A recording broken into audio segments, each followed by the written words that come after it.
इंदौर में दूषित पानी से अब तक 13 लोगों की मौत हो चुकी है। मंत्री कैलाश विजयवर्गीय ने क्या कहा है? नमस्कार, न्यूज़ 18 का डिजिटल प्लेटफॉर्म आप देख रहे हैं और मैं हूं रितु सिंह। देश के सबसे स्वच्छ शहर इंदौर के भागीरथपुरा इलाके में दूषित पानी ने तबाही मचा दी है। 27 अस्पतालों में 169 मरीज भर्ती हैं और 1000 से ज्यादा लोग संक्रमित हो चुके हैं। न्यूज़ 18 की ग्राउंड रिपोर्ट में दिल दहला देने वाली तस्वीरें सामने आई। साफ शहर की चमक के पीछे छिपी ये कड़वी सच्चाई सिस्टम पर गंभीर सवाल खड़े करती है। देश के सबसे स्वच्छ शहर के भागीरथपुरा में दूषित पानी पीने से 169 मरीज 27 अस्पतालों में भर्ती हैं। 1000 से ज्यादा लोग अब तक इससे बीमार हो चुके हैं। लगातार भागीरथपुरा से मरीज सामने आ रहे हैं।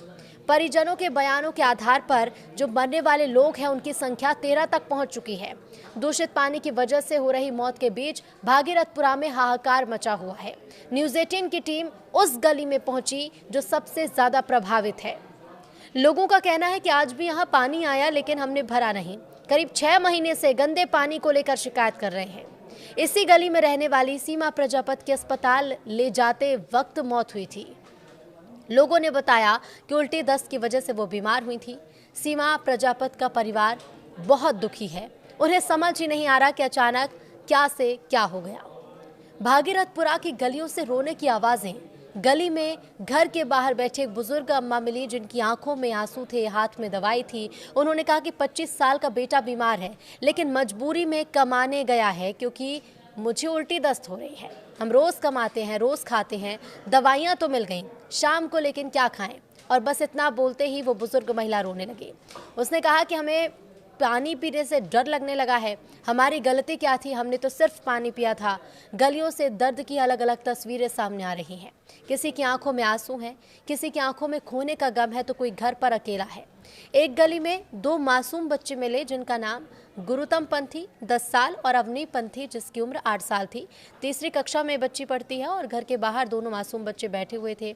अवनी रो रही थी और उसके रोने की आवाज़ सुनकर जब हमारी टीम भी रुकी तो अवनी ने कहा कि माँ बीमार है, माँ को उल्टी दस्त हो रहे हैं, माँ अस्पताल गई है। पिता भूपेंद्र दोनों मौसी लीला और विद्या को लेकर अस्पताल गए हैं क्योंकि दोनों मौसी भी उल्टी दस्त की वजह से बीमार है।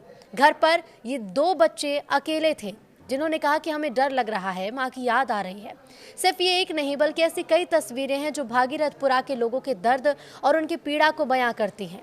बताया जा रहा है कि इलाके में लंबे समय से सप्लाई हो रहे दूषित पानी के कारण लोगों की तबीयत बिगड़ना शुरू हुई। पहले इन लोगों को उल्टी दस्त हुआ, बुखार हुआ, फिर हालात ऐसे बने कि मरीजों की संख्या तेजी से बढ़ती चली गई। अस्पतालों में बेड कम पड़ने लगे और परिजन अपने बच्चों और बुजुर्गों को गोद में उठाकर इलाज के लिए भटकते भी नजर आए हैं। इसी बीच इस पूरे मामले की कवरेज के दौरान एक नया विवाद खड़ा हो गया।